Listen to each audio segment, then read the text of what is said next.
Hi, welcome to my 2015 freight farm. Right ahead of us here is the work table for the farm. As you can see, this is where you put your zip grow towers and do all the work.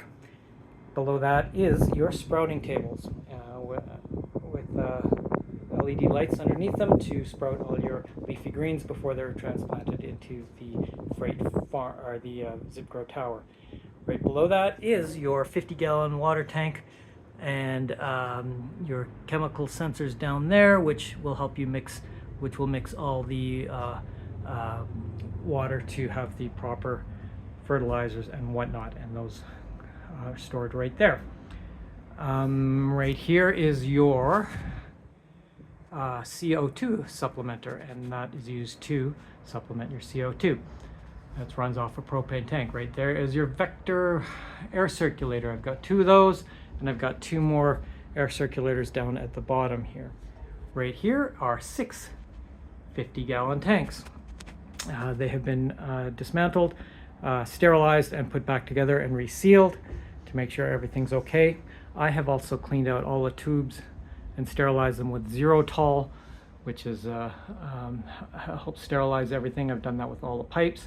I've also done that with all the growing media in your zip grow towers. They have all been cleaned, as well as the plastic white things have also been sterilized, and it's been ready to go. Here are your lights.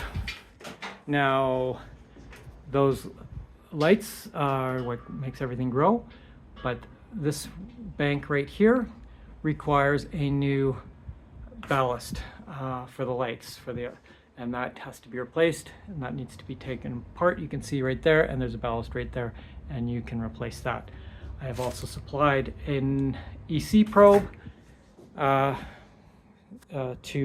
replace the one here. Apparently that if you leave them for a while and they dry out, then you need to replace them. So I've sent one here for you.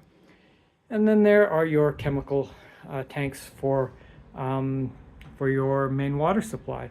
Here are your sensors there, and below that is the main pumps and the recirculating pumps. Down here are the pumps which supply the fertilizers and whatnot to the main tanks. You get 220 zip grow towers.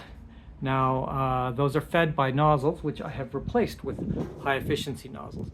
Here are the old nozzles, here are the new nozzles. Why I mention that is because when I took out the old nozzles, some of the new nozzles didn't fit in properly, and I had to take PVC repair and fix that. Where is that? Right there.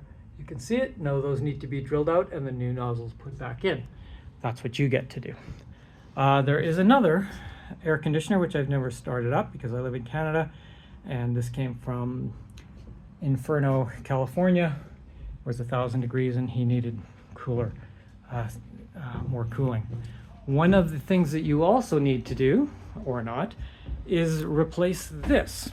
Now I just used farmhand. This is the main controller.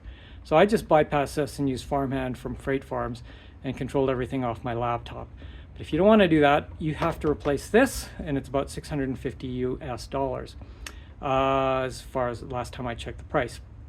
So keep that in mind. If you want to do it on your own without freight farm, you need to replace that. If you just want to use freight farm's farmhand system, then that works as well. So that's basically it. One other thing you'll need to replace is your taps.